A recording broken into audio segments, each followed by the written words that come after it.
O final de House of the Dragon e o desafio da adaptação. Alerta, esse vídeo contém spoilers. Pra começar, eu vou deixar aqui um review rápido desse último episódio da série, que inclusive é polêmico e vazou antes da hora. E também o que eu achei da temporada como um todo. Eu acho que os desfechos, e principalmente os pontos que tá deixando todo mundo chateado, como a morte acidental do Lucerys e a atitude do Daemon com a Rhaenyra, eles já foram questões que a série tava construindo desde o começo. Se a série tava construindo da maneira correta, se construiu bem, já é uma outra questão.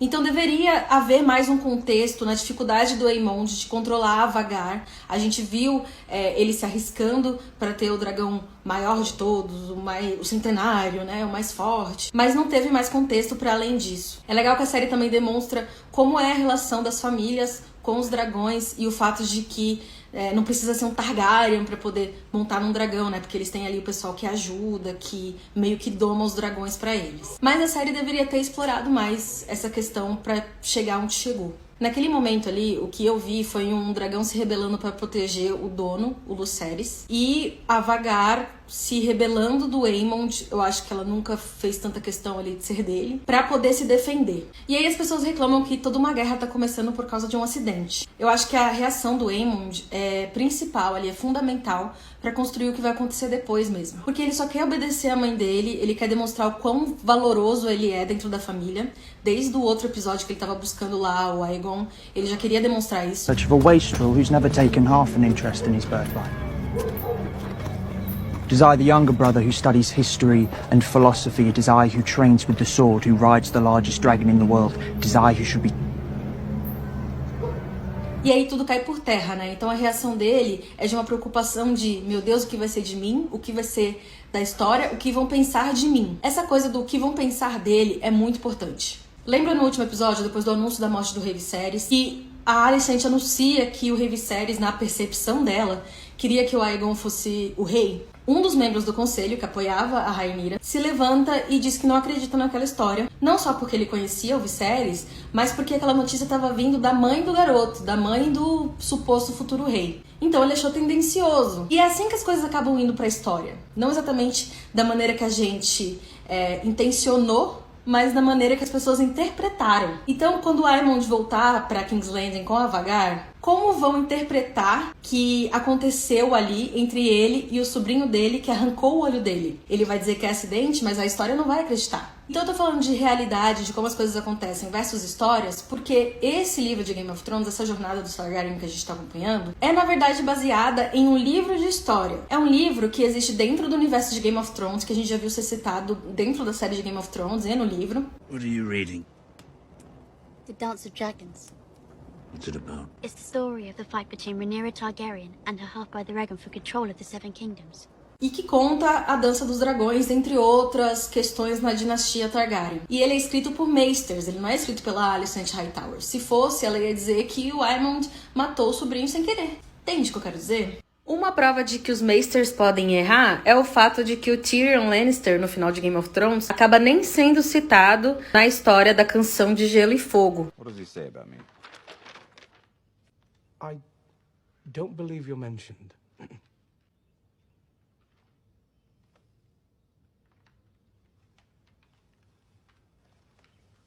Eu fico até pensando, né, realmente a série passa muito pano pra Alicent, pra ambição dela, porque no livro ela é muito mais direta, muito mais certeira e ambiciosa. Mas e se essa foi a impressão que os Maesters tinham de uma mulher que casou jovem e que queria ter o filho dela no trono? Afinal de contas, a Rhaenyra, que estava competindo com ele pelo trono, também não é colocada assim como uma flor que se cheire no livro. Não tô falando que essa é a maneira correta de colocar os eventos na série, mas eu tô interpretando que é assim que a Sarah Hess queria que as coisas acontecessem. E a verdade é que boa parte das confusões entre os familiares em House of the Dragon e boa parte das confusões em Game of Thrones acontece da fala, né, do que as pessoas falam umas pras outras. Já quanto ao desfecho do Daemon com a esposa nessa temporada. A produtora da série, falando dela de novo, né, já havia deixado claro que ela não entendia o apelo do Daemon pra internet, a ponto dele ter virado o namoradinho, a sensação toda que a gente tá vendo.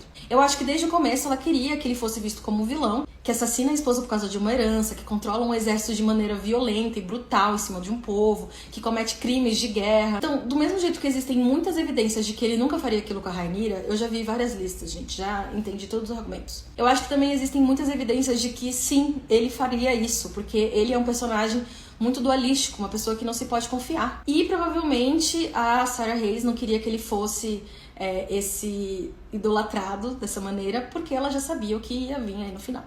Mas ao invés de vilão, todo o crescimento dele fez ele cair no tropo do bad boy, aquele cara que é do mal, mas não tão perigoso assim. E eu acho que isso é um tiro no pé da produtora da série, porque esse personagem já foi escrito pensado no Matt Smith, que é um personagem que já vem com uma base e já vem com uma galera vendo um sex appeal nele. Ou seja, ele já vinha com pano passado. Pode ser também que seja problema no roteiro, né? Faltou mais demonstrações da crueldade dele.